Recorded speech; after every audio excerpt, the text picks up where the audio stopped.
C'est une opération louable. Moi, j'ai apprécié.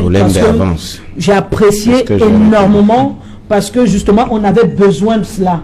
Vous savez, entre tous ces doutes, comme on l'a dit tout à l'heure, à Cocade pas, est-ce que ça va se faire, est-ce que ça ne se fera pas, ramener justement tous ces icônes, ramener toutes ces personnes justement autour, rassemblées autour de la CAN pour justement faire le parcours des différents sites qui ont été affectés pour cette compétition. Moi, ça porte, je dis, l'appellation vaut son pesant d'or, c'est véritablement une opération de charme. Vous n'avez qu'à voir justement comment ça court sur les réseaux sociaux. Les vidéos vont, les tweets, les informations, et les images et ainsi de suite. Justement, l'effet recherché, l'effet escompté est là. Ok. Pierre Manabia. Mademoiselle Maï, je vais vous surprendre. Parce que surprenez-moi. Quand vous dites que cette opération de charme a eu l'effet escompté dans les réseaux sociaux, je pense que ce n'est pas fondé. C'est faux. Il y a une chose qu'il faut relever. Parmi les invités, il y avait El Hadj Diouf. Il faut que les Camerounais qui nous suivent, même les Sénégalais, et les Africains et tout le monde, les Camerounais doivent savoir que Diouf est celui-là qui marche souvent avec le peuple sénégalais quand il y a les exactions dans son pays. Quand il y a le non-respect des droits de l'homme, quand Macky Sall veut faire des micmacs pour se maintenir au pouvoir, Diouf se met souvent du côté du peuple. Tous ceux qui étaient là-bas, que vous appelez ancienne gloire, que M. Ngongo a rassemblé pour séduire les Camerounais, il venait séduire qui? Quel Camerounais? Ils ne séduisent personne.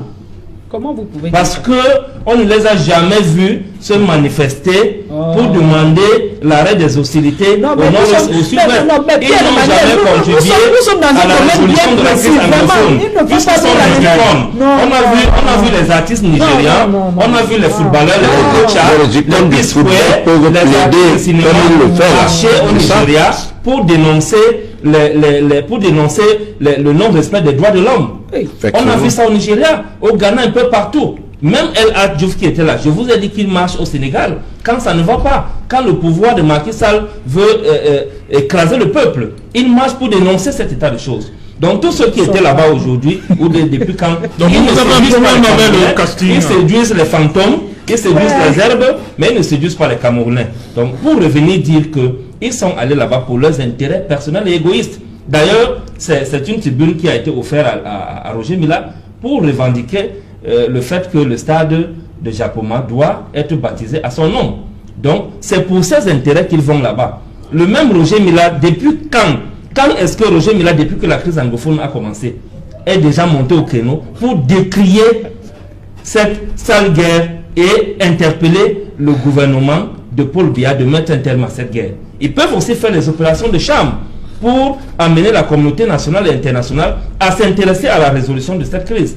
Il ne faut pas seulement faire des opérations de charme lorsqu'il faut forcer les Camerounais à accepter une forfaiture de trop de plus de 1300 milliards détournés pour rien. Et M. Ngongo lui-même, on attend au Nozo. Lui, il va toujours là où il y a le Gombo. Le Premier ministre sort du Nozo. Et il revient maintenant. Quand il faut faire ce genre d'opération, c'est M. Ngongo qui va en avant. Il ira quand au Nozo pour résoudre cette crise que lui et Paul Biya et les autres ont organisée. Il faut qu'il aille aussi au Nozo, au four et au moulin. C'est là-bas qu'on l'attend. On ne l'attend pas dans les opérations de charme. Donc, la façon de déléguer le pouvoir au Cameroun, le président Paul Biya a plongé le Cameroun dans une gouvernance par délégation. Et c'est cette gouvernance par délégation qui nous a mis dans l'état où nous sommes aujourd'hui. Lui-même, Paul Biya, est où pour aller visiter le stade dont on voulait baptiser son nom, qu'il refuse aujourd'hui.